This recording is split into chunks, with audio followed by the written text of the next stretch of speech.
Hello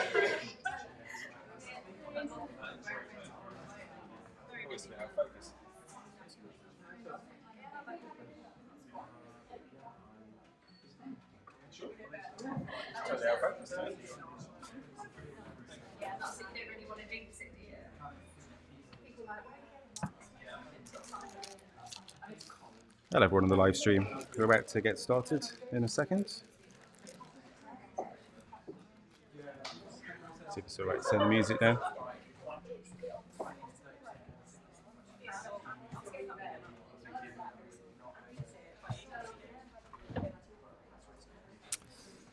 Okay, hello everybody. Thank you for coming to edition 11 of Sheffield Content Club. Today is the 22nd of November. I am a professional copywriter, and I wrote that earlier on. Didn't have time to change it once I saw it on the screen. That's the hashtag. If anyone is still using Twitter, feel free to use that or any other social media channel. Go for it. These are the organizer types. Very Meta is me. That's my freelance content design and copywriting agency of one. Little Mesters is Tom and Joe and the team who are great. What do you do, Tom? What do we do? What do you do? Social media and paid social. There you go. All we do. Wasn't expecting that. Well done. Good answer. Of course, John Street Kitchen for the venue is fantastic. If you get a chance to go and buy a cake or a drink or anything like that, that's one way of saying thank you to anyone, really, but also to the venue. And of course, we have the lovely Joe Horner, who's pointing his camera at me right now, who is our photographer, who does all the photography for free and is wonderful. Toilets and fires. Toilets are in the corner over there, right at the back of the room. And there are two doors, and that's where you go if there is a fire. Well, one of them. Don't try and go to both. You'll end up in the middle. That's a terrible place to be. We use Sheffield Digital's Code of Conduct. So anyone that runs an event or a meetup in Sheffield or anyone else can use this. It kind of explains the rules and regulations of being here and what to do if there's any issues. Basically, speak to me. Or if I'm the problem, and I say that entirely seriously, then you can speak to Tom or anyone else. Feel free to go and have a look at that as well and read it anytime. It's on the Sheffield Digital website. Is anyone new? Anyone new to Sheffield Content Club? Or a few? Hello, welcome. So Sheffield Content Club, which I've said a lot. I feel like I've said that a lot. Branding is just an idea I had ages ago. Feels like a long, long time ago, 4 or 5 years ago, and lots of tech meetups in Sheffield, which is great, it's fantastic. But I felt like there was a bit of a gap for content, I guess. And at the time I was thinking copywriting and content in a words kind of way, because that's what I do. Then I thought, not many people are going to come to that. So what we'll do is we'll open it up. So anyone who kind of identifies as being involved with content in some way or another, whether you're an illustrator, designer, artist, podcaster, videographer, project manager who works in content in some way, all good. And the general idea is boiled down into these three things: learn stuff, share stuff, and make new pals. Over in that corner, we have our two signs, I can offer and I'm looking for. So make sure that you, if you want to, that you go and stick your Post-it notes. Everyone should have Post-it notes on the table. You can write the rest of that sentence, I suppose. So if you've got a particular skill or you're working on, let's start with offer. So if there's something that you can offer that you want to do, just looking for work, or you want to get involved with a project of some kind, put yourself up there. And if you are looking for work or want to get involved with projects, put that on the other side. I think I might have said the same thing twice there. I'm not really sure. I think you get the gist. It's very simple, isn't it? I made something extremely simple sound complicated. I haven't got a slide for this, but I got excited. And for the first time in 5 years, I got some stickers printed.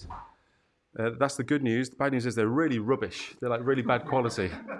But I thought, waste of plastic not to share them out. You already know that. You've seen them. You've probably seen them. I thought, they're rubbish.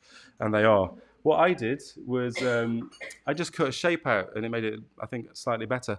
So they stick to all things, including laptops. Help yourself to take some others home and give them to people. Every month we talk about our amazing website that's going to happen and all these exciting things that we could do. I have conversations with people after the event There's so much more we could do with this. The reality is that Tom, and team, we don't really have time to do to do more than what we do, which is put on an event every month. We do want help. I say this also every week, every month, and then I never really provide any call to action. So if you would like to get involved with Sheffield Content Club in any way, please let us know. You can email that email address. It works. If you want to, for example, I don't know, if you want to like write-ups of the event, that would be amazing. I haven't had a chance to do that for any of them really. So we can post that on the website. If you want to do some video stuff or whatever it is that you do and you think, well, I can get involved and be useful, that's great. This has never been intended as mine or Tom's or anyone else's event. It's supposed to be for everyone. So we need to let people in and do a better job of doing that. So feel free to email me at that email address, or if you just put like SCC in the corner or something like that, then you just use the I can offer in the corner and offer your services that way too. For the first time ever, is that the right? Please tell me that's the right date. That's the right date, though, isn't it? And is the right? That's right. So if you use the magic barcode, it's not barcode, is it? How old am I? QR code. Then that should take you to Eventbrite, and you can book your tickets right now for the 13th of December. So we'll be having like a Christmassy one. We have some speakers, and we will. Should we have a quiz? This is now a team meeting. We'll have a quiz. We're going to do a quiz, and it's going to be brilliant. We'll see you then. Right, on to the most important bit. We have two fantastic speakers this evening, Emma and Thierry. I know that originally Ollie was going to be speaking, who's the person behind Yorkshire Tea. He had an accident. Are we allowed to say that? Yeah, I think so. A motorbike accident. A motorbike accident. Right. It's a really good reason not to do a talk. Couldn't argue with it. So we're going to rearrange with him for the new year. But Emma has very kindly stepped in, and I'm very excited about her talks. It's all about putting on an event. It's her own, it's about Emma too, but it's about putting on an event and the challenges of doing such a thing. And it's going to be great. And Thierry's going to be talking about side hustles. And I was thinking, is this a side hustle? It doesn't feel like a side hustle. You're supposed to make money from side hustles, aren't you? You're supposed to feel like some kind of... Anyway. So before we go any further, I'd like to give Emma the largest round of applause ever, right now.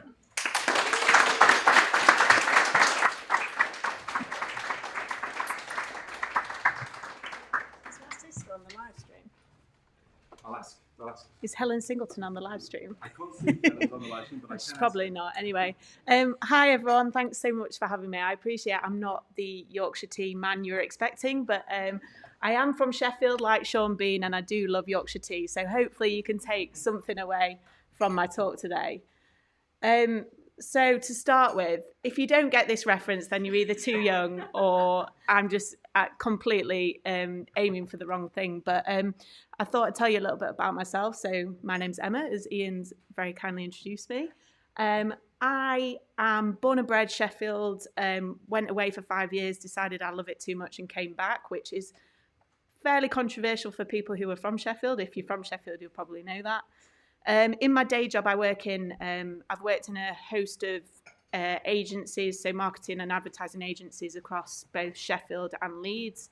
And I'm a senior account manager, so I'm in client services, which if you've never worked with a client services person before, it's the world's best and shittest job in the world, because we have to manage everyone. So client, everyone in creative, all the budget, all the finance, everything. So we see projects through from end to end. I'm also a lover of dogs. My dog Enzo is the love of my life. Don't tell my partner Rob that.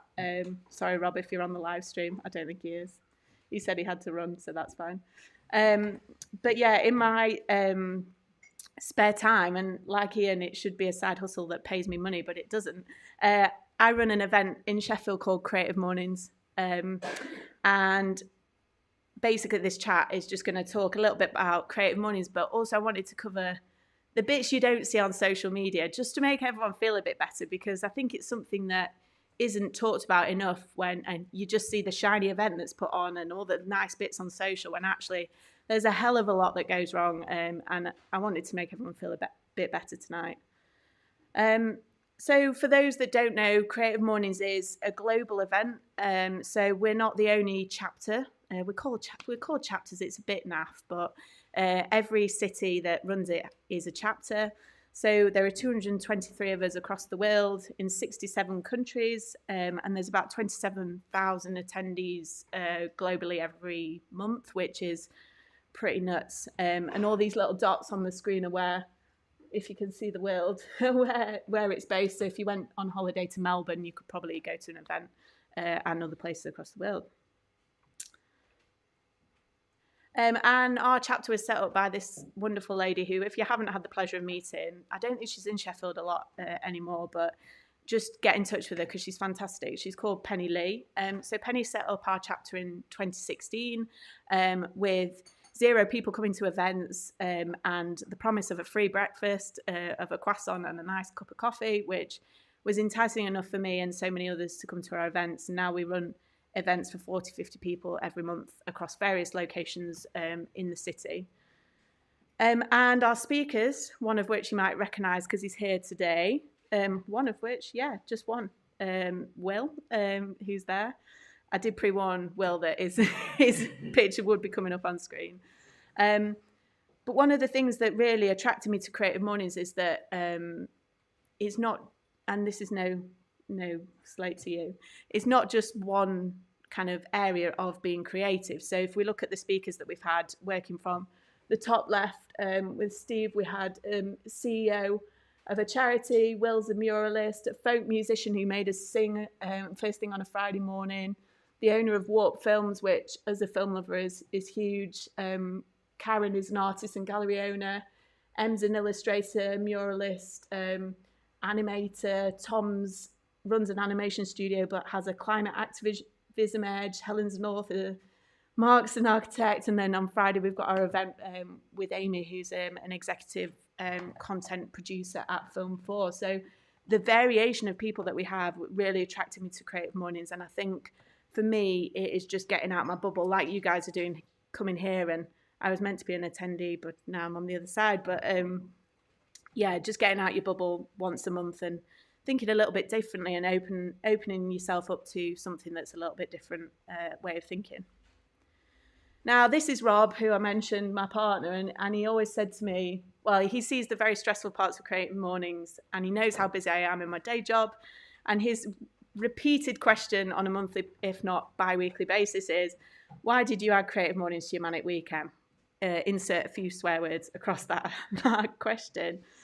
And the reason, first and foremost, was I work at IMA Home in Leeds. That hasn't been my job all the time I've done Creative Mornings. I used to work at another agency who will remain nameless, but lots of you know who it is. And I was feeling a little bit underconfident. And actually I thought my ways of doing things as an account person were being questioned, and I need to go and do something that I know I'm good at and I can, feel a little bit good about myself on a monthly basis. So first and foremost, it was to give myself a confidence boost.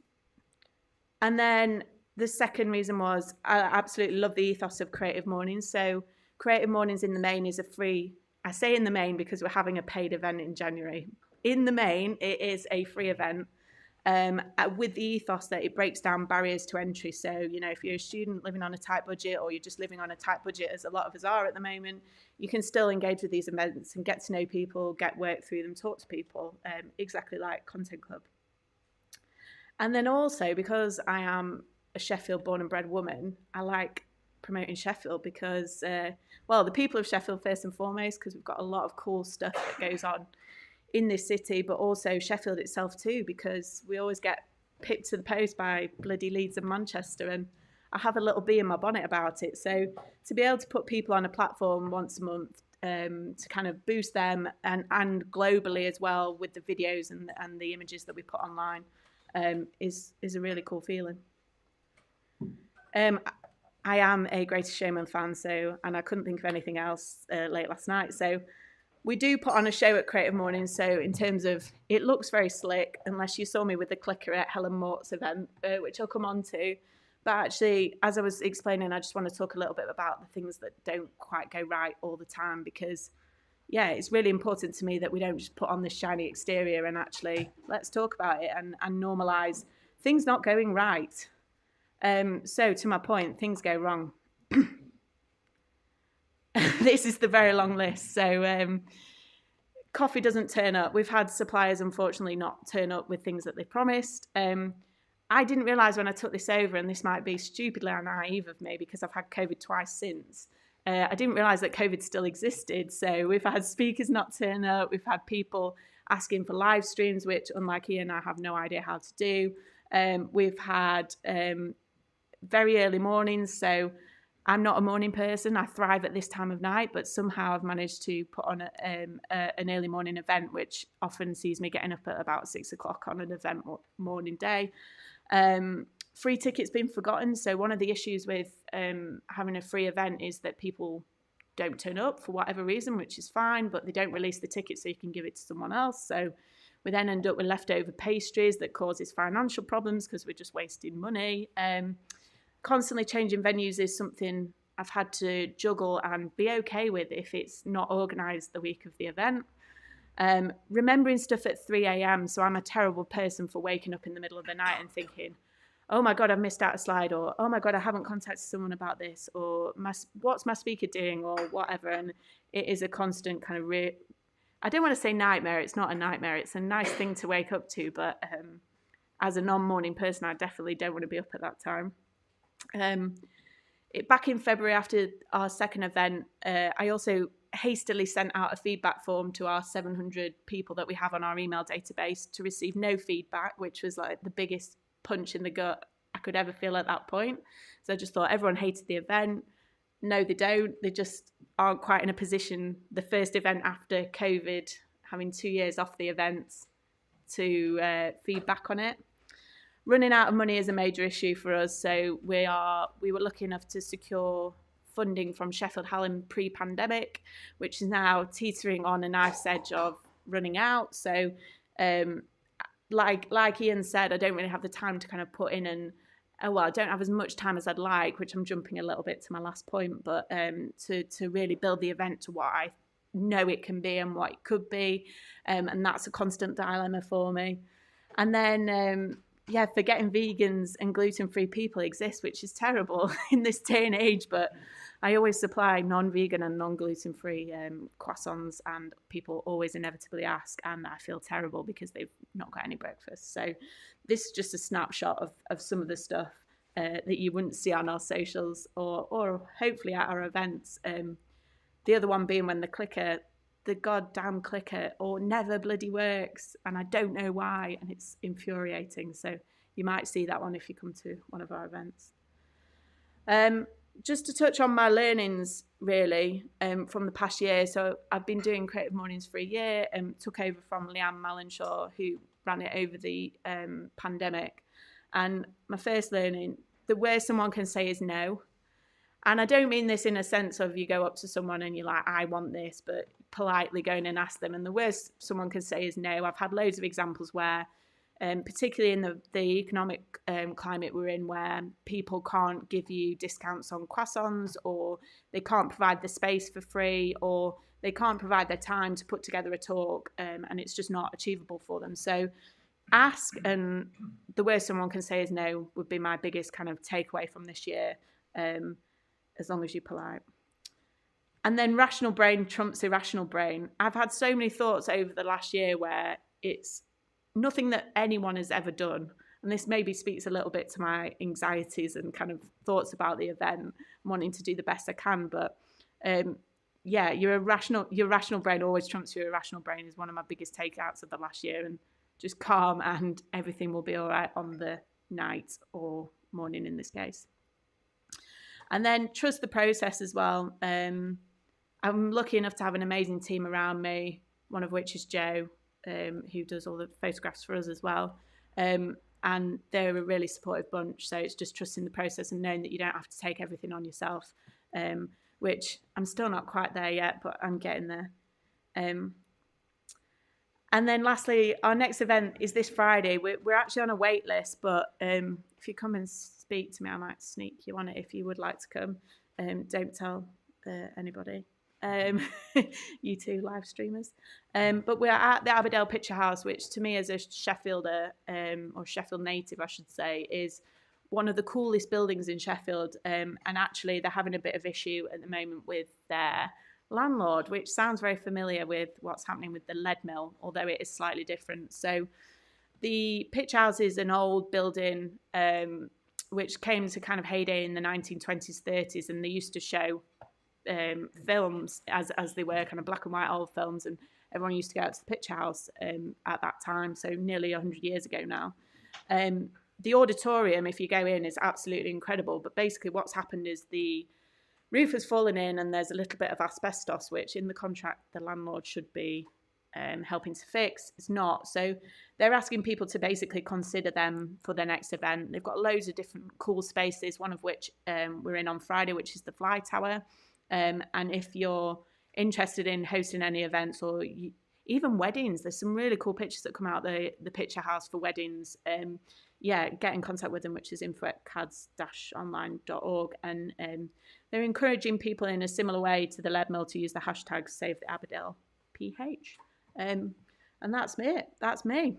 Thank you so much for listening. And if you have any questions, I'm here for Thierry's talk and after. Are you okay to do questions now?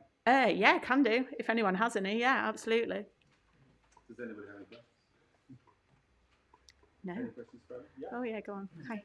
That was really interesting. Thank you for sharing that. I was just wondering, what are your sort of hopes for Creative Mornings in the future? Some sort of hopes and aspirations for the community? Yeah, and this is all, it comes back to that time thing again, because my job's so full on. I could almost spend like a day doing this a week and still not do everything that I want to do. I really want to connect the dots in terms of events in Sheffield. So had a half conversation with Ian and then the Sheffield DM people as well to kind of try and build a bit more of a community around events, which I hope Creative Mornings can sit in. And then just really continue to take people into new spaces in the city and give the platform to lots of new speakers over the next year. I'm not sure how long I'm going to be able to do it for. In my mind, I've got 2 years, done a year, so I'll do another one. But we'll see, because it might be something that I want to cling on to. But yeah, that's the hope, and get more people down. So yeah, that's very broad. No worries. Will. So I'm going to take on the AOI Illustrators Meetup, like Associate Illustrators Meetup, like very soon. And Yeah. as part of it, we need to find venues to basically host these events. Like, how have you found finding sort of affordable or if not free venues for your Creative Mornings? Yeah. Have you found it difficult? Do you think Sheffield's a good place to sort of find these spaces in? I think it is, and I think that's shown. We will by Friday have done 10 events over the last year. I think it's all about who you know. So, for example, Aberdale Picture House has come through from talking to Steve as our first speaker. So he runs CADS. We held his talk at 99 Mary Street, which was the first talk for Sheffield Creative Mornings as a chapter. So that's where Penny hosted her first talk. One was at my old work, the agency that I won't name. So I think it's all about, getting in there. And I think, to my point of, if you don't ask, you don't get, just get a load of emails out in the first instance and introduce yourself as the person who's the face of the event. And people might not reply. People will say no, especially in the times we're in. But you'll get the odd few. And then for me, it's progressed over the year where it's kind of blossomed in that respect. Yeah. Hey. What's the most rewarding part of running Creative Mornings? You definitely still want to do it, so some part Yeah. is rewarding. Repeat it for the Oh yeah, sorry. So Ed asked, what is the most rewarding part of running Creative Mornings? Not the organising, which seems really strange because I am the organiser. But for me, it's when you turn up and you've navigated all the issues and everyone's got a cup of coffee in their hand. You have a great talk, although I don't listen to them as well as I should because I'm always thinking, like, what's next? And then you get the feedback after. So we always get a few emails every month and like messages on Instagram and things. And people have obviously engaged and enjoyed with the event. And that's like, yes, I'm being seen. And yeah, the event's being seen. But yeah, that's the best bit, I think. Anyone else? Because it is like an international sort of program, if you like, is there any sort of support or structure from like a top-down level to support? Yeah. So is there any support and structure from the top down because we're a global event? The answer is yes, there's a lot. Sometimes a little bit too much. I hope they don't see this because I'm very truthful.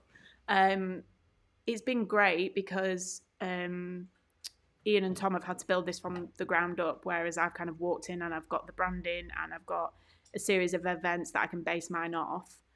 However, it works in a different way. Sorry, just to go back on that point, there's also a community team based out of New York. So Creative Mornings was started in New York, and there's a whole set of people that work full-time for Creative Mornings. So they are very supportive in that and great in that sense if I have any questions. On the flip side of that, so we are doing an event in January that is paid with the aim of raising some funds for the chapter to keep running next year. It's going to be a bit of a different format in the evening, which was like I'd asked someone to commit a murder. Honestly, it was like, but we're Creative Mornings, we can't get past that. And I'm like, but I just want to put on this one evening so everyone can spend a little bit more time together. And that's where I struggle with it a little bit. But there is the support there for sure. And they're fab. They're just very wedded to the brand, which is absolutely fine when you've got 200 odd chapters. Yeah.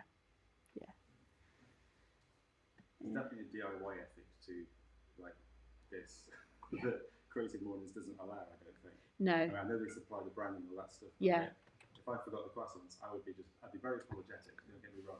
And you'd all be furious, but it'll be fine. I'll just go home and be a bit sad on my own for a bit. I hope it would be fine. Yeah, with us. Sure, it would be fine. Yeah. Please don't think it would be fine. But there's an expectation, isn't there? Yeah. Yeah, and I think we get a lot of people who've come. So we have Alejandra, who's from Mexico, and she's come to study in Sheffield, and she comes to our events, and there's an expectation that the event will be very similar wherever you go, although it's in a different language, obviously, between the two examples there. So yeah, it works in both ways. Fantastic. Thank you. you. Yeah, fab. Applause, please, for- Thank you.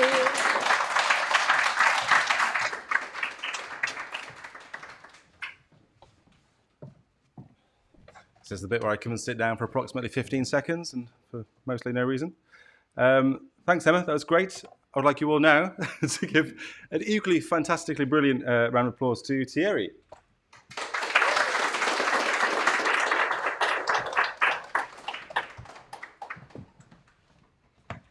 Sorry, I was trying to decide whether or not to bring my beer, but they've not paid me for the live stream, so it's not happening. No, it's okay. I'm just being classic millennial. But yes, hello everybody. This is my very first event, so please do feel free to say hi. A few of you have said hi before and after, before even, but yeah, please do say hi after. So yeah, my name is Thierry Ngutegure, so yes, that's why I probably needed a beer to just get through that surname there, and to get that across to everybody. But I am, by day, the head of insights over at Journey Further, so a performance brand agency based in Leeds. I've worked for a number of agencies up in the north, and as you can tell by my accent, I have no plan to go down south anytime soon. And today I'm just going to be taking you through, I think, something that kind of resonates with everybody at the moment. We're in a bit of a side hustle generational culture at the moment, but I truly believe that everybody here has something in the back of their head that they've always gone, oh, someone should start a business on, or someone should really activate on this idea. And we've sat on it for a long time and not really done anything with it. And I'm not really that type of individual. Unfortunately, I act on probably every idea I come across. Many have failed and burned, but many lessons have been learned on the way even. And so then I'm just going to take you through a couple of steps that I go through, right, when I'm kind of validating these things. But before we get started, I assume you guys want some credentials as to, all right, this guy says he builds side hustles. What the hell have you built, fella? So I'm going to take you through a 7-step process that I genuinely go through and take all of my ideas and vet them through as a way of kind of validating whether they are correct, there is a need in the world, whether it can actually make any money, and whether it's actually just a even worth kind of my energy or effort. But in terms of credentials, so I started a couple of projects. So one of them is called Why Didn't You Tell Me? So I brought 3 young, very talented black men together because I thought that I mean, the podcast industry has got plenty of men talking about their opinions, and we don't need any more than that. But the narrative of this was that within the black community, I believe that we don't share enough honestly and talk about things that really kind of hold us back as a community, and so then and disseminate information that could put us forward as a community equally. And so then I brought the 3 of us together to talk about everything from the fact that I was in 15 grand's worth of debt and now I'm not. How did I navigate that? We never had that conversation around money when I was younger at university, and so then being in the position that I am now, I feel an obligation to be able to tell other young black men in my position, teachers, about credit scores, credit cards. What does that even actually mean? Because it's not something that typically we talk about within the community. We talk about everything as well in terms of career paths, how to navigate even, writing CVs. We've talked in schools. We do a lot of getting involved in a lot of things. So we created our own products. I think an image was missing from that. That's my fault. We launched our own beer. We did a collaboration with Northern Monk, which was super cool. And the idea there is we use that as a vehicle to generate, to have a bit of a partner to put us on a platform to allow us to get in front of more people that look like us. So we went to schools and did loads of fairs and things like that. But in terms of a vehicle, we realized that one of the things that we're disproportionately not getting access to / don't really know it's a thing is therapy. So from a mental health perspective, and through partnering up with Northern Monk, we're able to raise £5,000, which put, I believe, 9 people from the black community through a mental health program, which was amazing, right? And so it's that kind of mentality where we come up with an idea and how do we activate it, and how do we then take it to a point where we're a podcast where only a couple hundred people listen to us, but we're partnering up with the likes of like Northern Monk and the like. So how do we take it up that next level? So yeah, super exciting stuff there from the guys. And look at that, Felix on the far right hand side looks like he's about to drop a new album. Looks well cool, isn't he? He's the coolest dude. And then most recently, I launched a peanut butter brand called Mother Nutter. Feel free to have a little look, 10% discount if you guys want to get involved in that. But the idea with that as well is that I was sick to death of, and I came together with a group of talented people, and we were kind of sick to death of not knowing what's in our food, ultimately. And a lot of preservatives, additives, etc. And we just went, you know what? We love peanut butter. Why can't it quite simply be just bloody nuts? Like, why does it have to be more complicated than that? I've never gone into manufacturing ever in my entire life. But we put our heads together and we created a peanut butter brand where it's quite literally just sea salt and nuts. That is it. Pure and simple. But then what we quickly realized in the market as well, like, there are a lot of other brands that kind of talk to this, whether it's like Whole Earth or etc.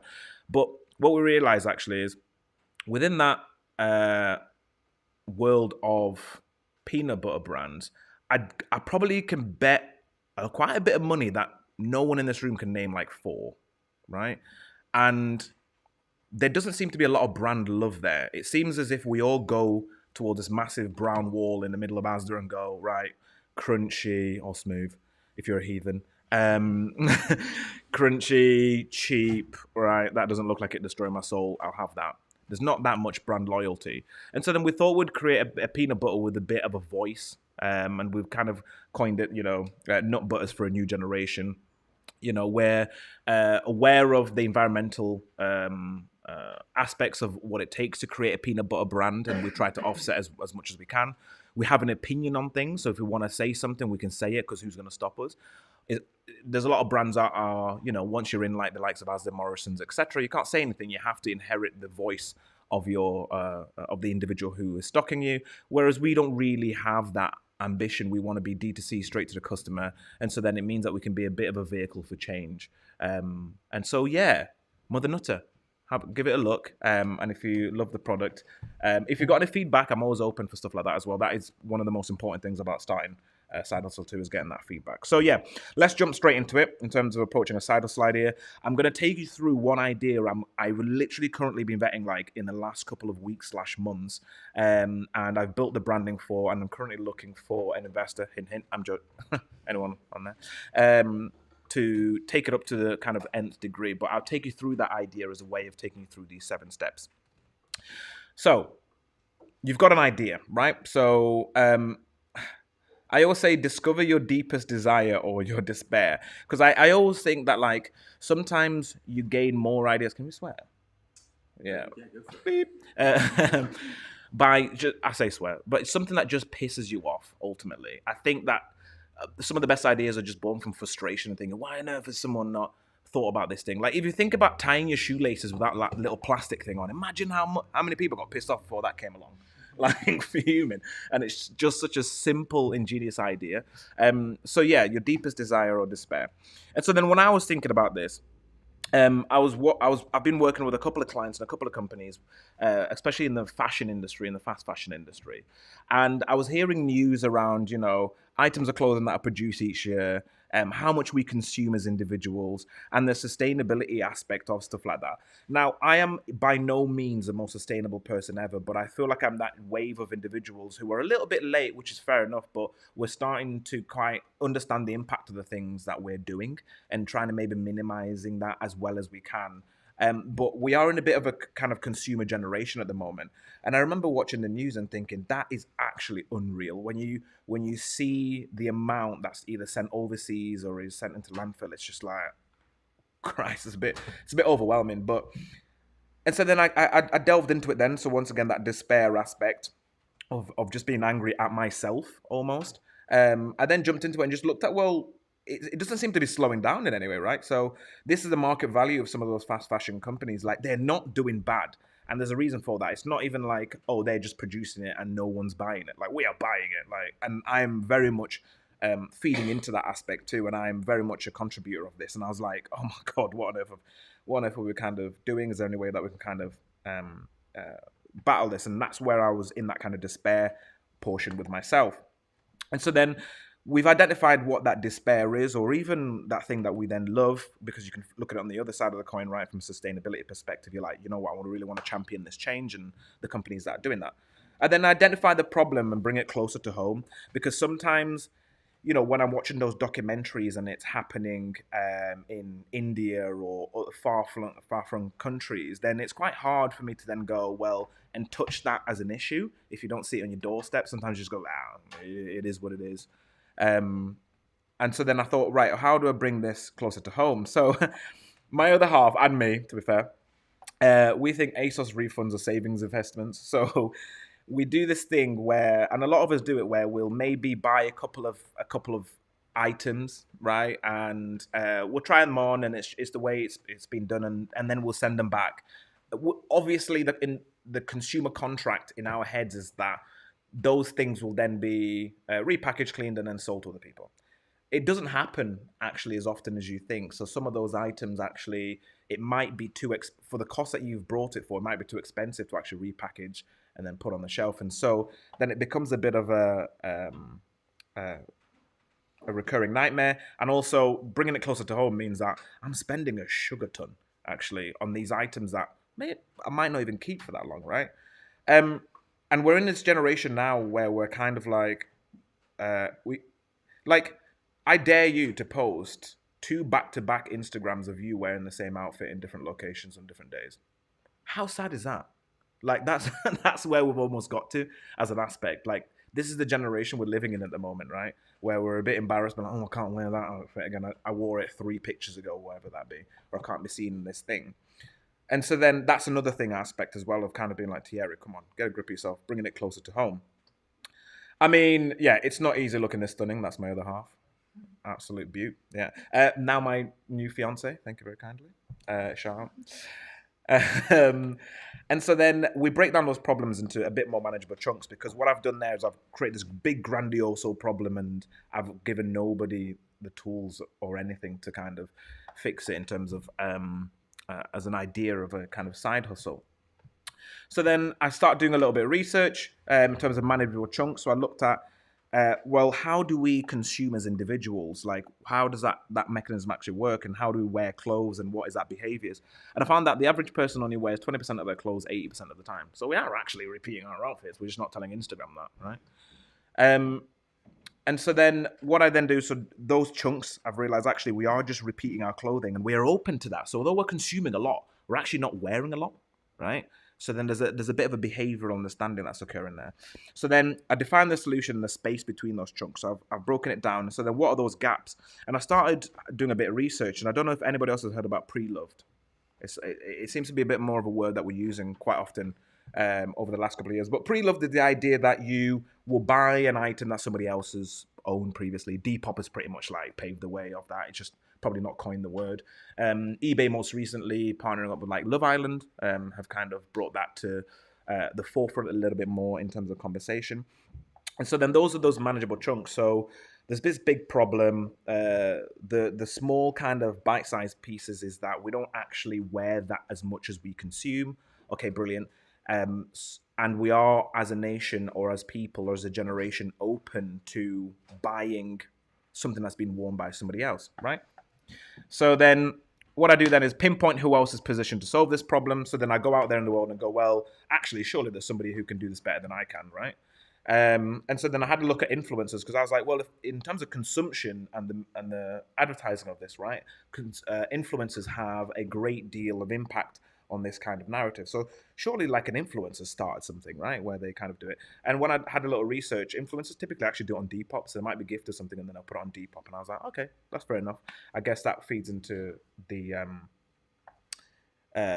pre-loved movement. And then I looked at like players in the market and just Googling things around like pre-loved. I came across the handbag market. Oh, sorry, my bad. I came across a handbag market. And this seems to be the biggest growing one at the time that I looked. So this is about a year ago. But now you can do everything from like, buying old designer dresses, for example, as well as designer handbags, etc. So then there are a lot of players in the market that are already kind of doing this. And so then that's when I kind of took my foot off the pedal and was like, okay, it's a snowball effect. They might not necessarily need me to be there.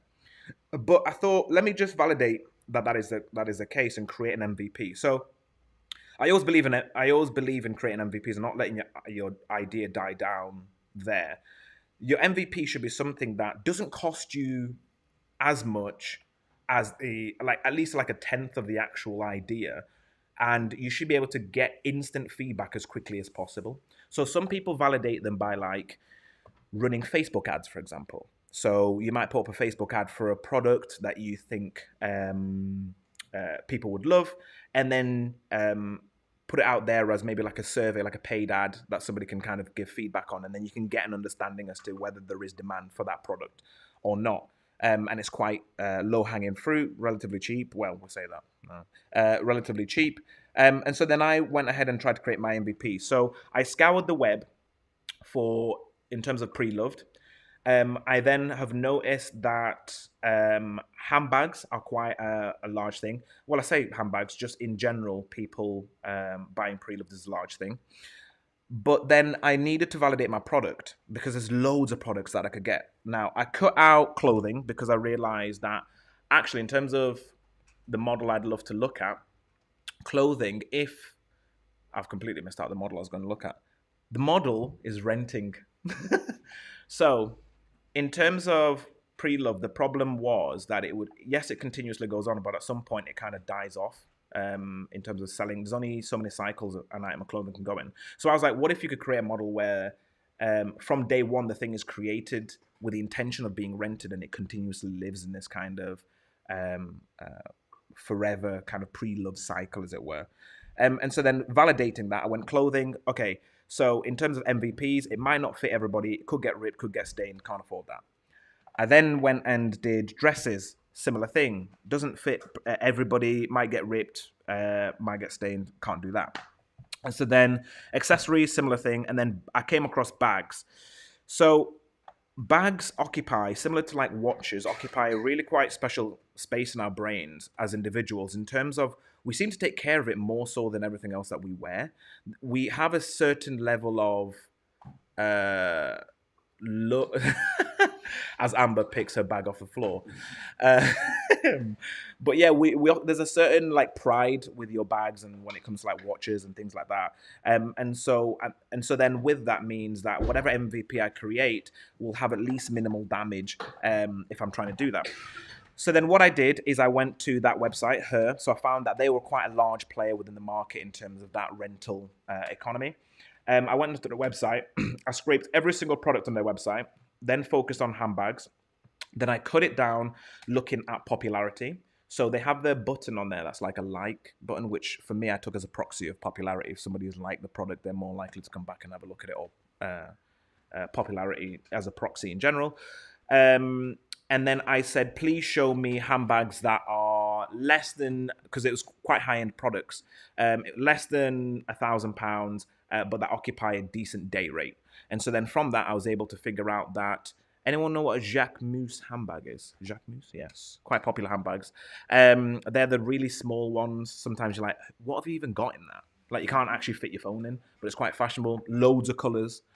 And I realized that they were the most popular. Price point was a little bit better than trying to tackle the likes of like Prada and stuff like that. And so then their born was our MVP. We bought a single handbag and posted up on there. Now, since that point, that handbag, I think it was like 3 months we ran this experiment for because, we ran that experiment for. And honestly, the bag would spend maybe 2 days with us, and that 2 days was us cleaning, repackaging, and sending out. So I thought there is an appetite for this. It's and this thing, it is working. Like, we are more than happy to rent these items of clothing, but actually it doesn't end there. This is where you start to carve out your niche, because as we said, Her is already doing this.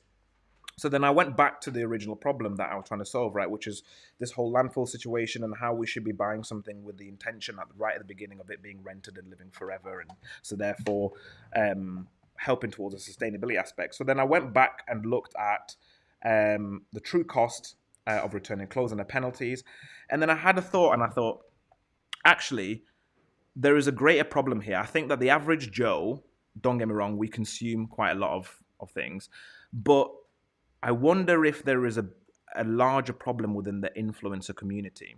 So this idea that they have, as a job, a large proportion of them have no choice to an extent, I'm using it very loosely, than to produce 5 pieces of branded content that they've been, contractually obliged to. And that kind of content production and us then being embarrassed to post something twice or 3 times in a grid then perpetuates that problem, and then it also feeds into this whole consumer economy, and then it goes on. So I don't understand why nobody's actually tried to solve that at the top. And so I don't see that as a problem, though. I see that as a solution. So over the next couple of months, I have built a product. I've called it Handle with no E, which is quite cool. And we're starting off with handbags, and the idea is it's aimed at influencers, and it's with the idea of a circular economy from day one.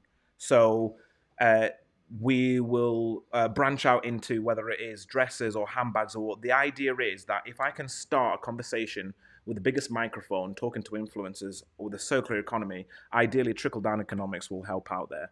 And so, yeah, Handle was born. I now rent about 12 or so handbags, and they go all across the UK. And I'm going to build my own purpose-built business and website from it as well. It's doing pretty well, and I think we can just do a little bit better, and it is completely focused, as we say, on that kind of influencer economy. Yes.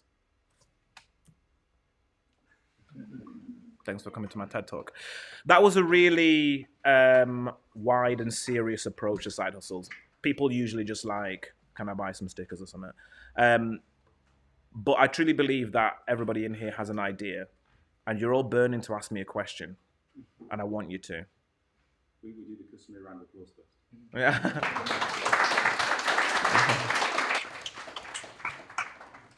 Hit me. I know you've all got ideas. I have 2 questions. Yep. So how long did this process take you, and then did you approach for investment? Yeah, so a process like this. So the research, it depends how obsessed you are. I'm not going to lie to you. All of that research I've just taken you through, I did over the course of 2 days. But that's ridiculous. I'm an excessive individual. Don't do that. It's ridiculous. Take more time to speak to other people, validate your ideas. I think we've got this weird notion that if we tell people ideas, they'll steal them.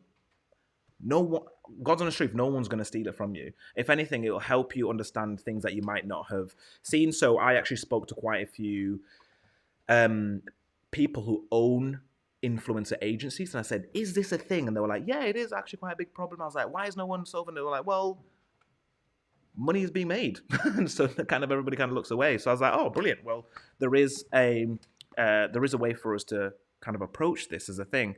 And so, yeah, in terms of investors, that's exactly who I've gone for. I've just gone, well, what if I start with those agencies that manage influencers? And if we're saying that we need them to produce a certain amount of content, why can't we build that into their contract to say, well, this also needs to have a sustainable mindset to it? So, okay, here are X amount of handbags, products, etc., but we expect them to come back and they'll be repackaged and reused by other people, even the people that actually engage with your content, maybe, right? So this, try and have that circular economy, not as retrospective, but as the day dot. Yeah. Hit me. You evidently get a lot of ideas. Yeah. And seem to action quite a few of them. Yeah. When you move on to a new idea, what happens to the old ideas? Yeah, so moving on to new ideas.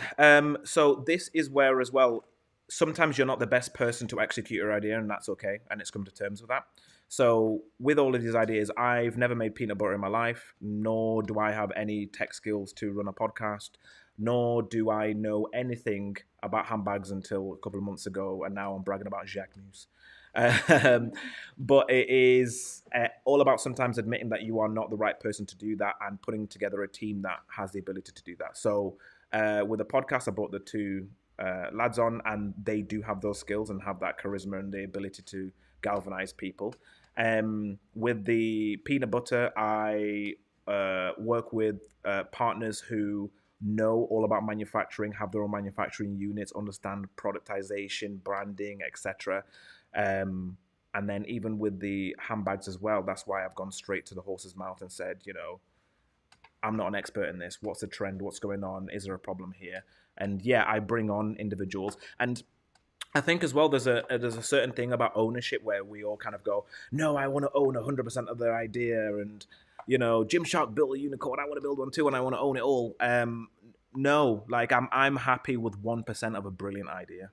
And if I have to give away 99% in order for it to happen, then cool, that's fine. It was an amazing idea to begin with. Yeah. So I don't.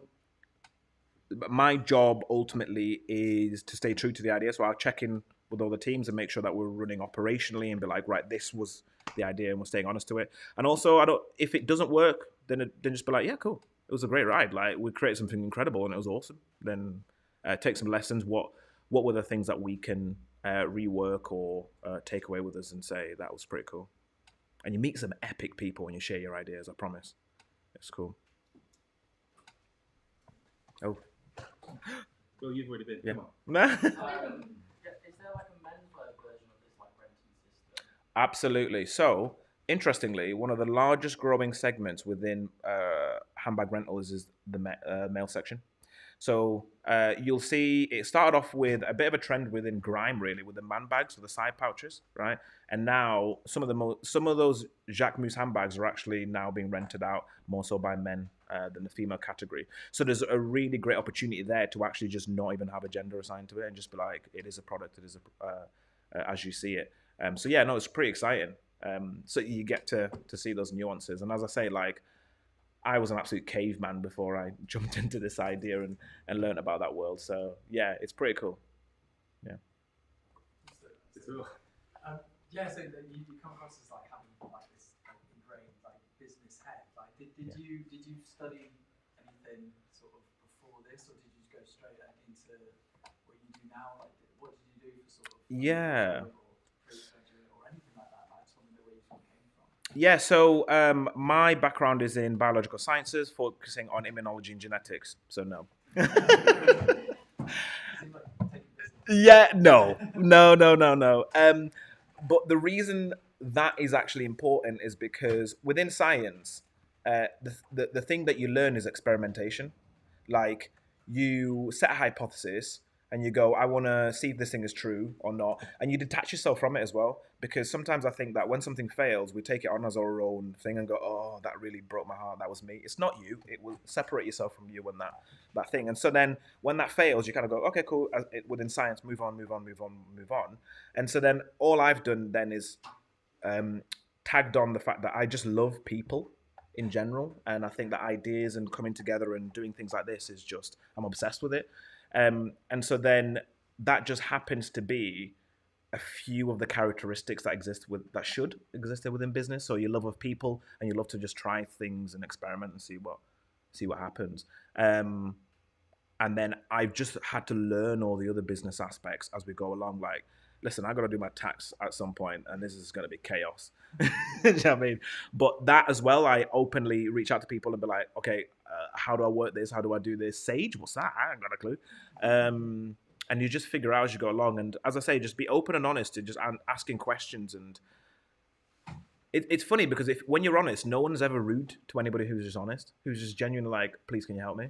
And we're, as a nation, like, we're all super open people. It's just, I think that we feel, I don't know, a bit shy sometimes to talk to each other.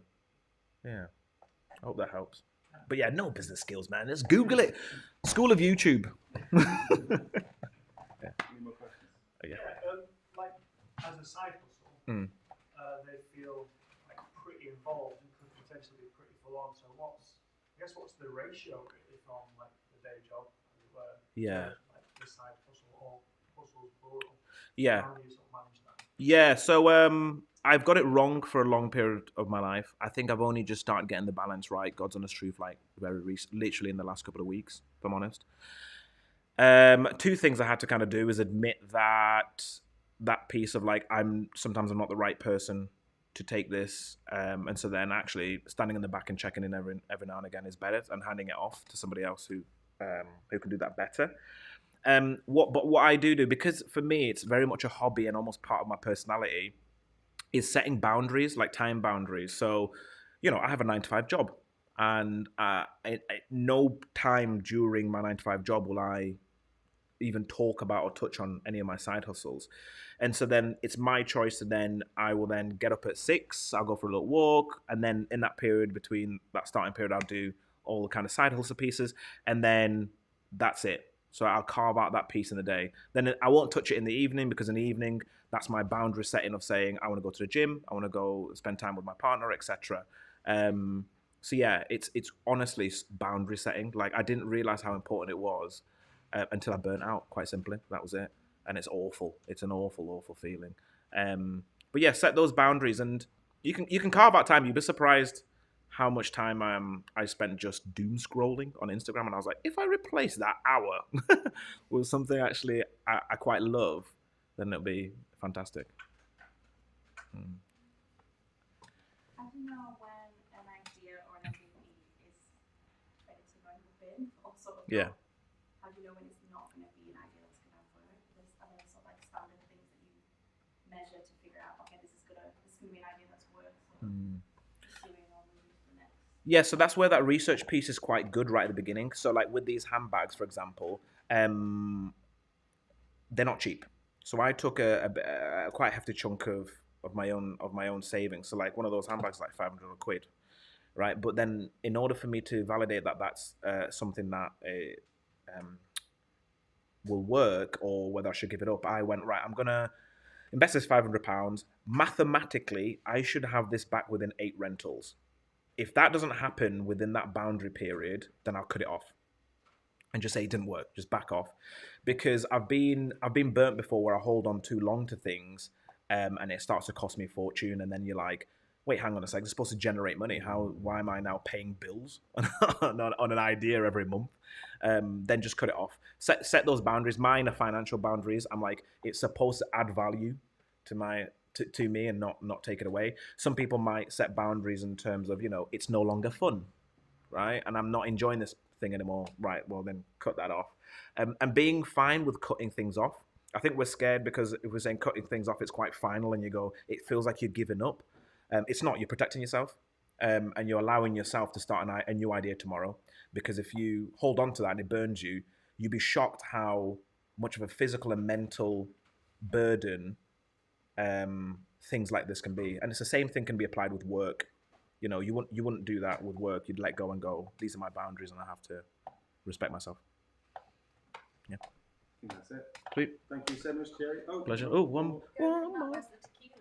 Yeah, speaking of that, yeah, so that's what I missed off. So I started Cafe Patron. Anyone saw pulled the Cafe Patron label about a year and a bit ago. Me and my friends loved it. Also, I set a motto. In terms of setting ideas, I create ideas that me and my friends love. So then when I test it with my friends, if they don't love it, it's a shit idea and we're not going to do it. So then me and my friends love Cafe Patron and we were like, why on earth is this not a thing?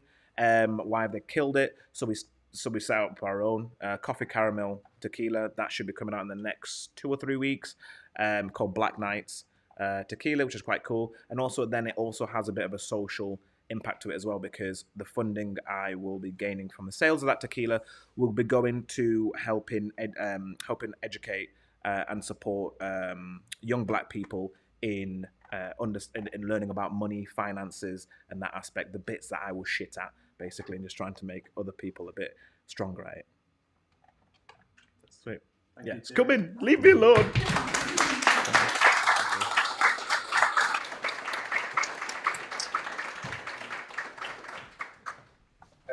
That's it. There's not a barcode, QR code there for next time. Feel free to do that. We've got like 13 minutes. If you want to quickly grab yourself a drink, that'd be amazing. We've got the stuff in the corner there I can offer.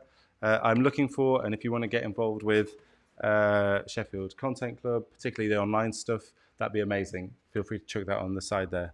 Thank you all for coming, and hopefully we'll see you again next time. And also, of course, big thank you to Emma and Thierry for their talks. That's it. I'll leave that there.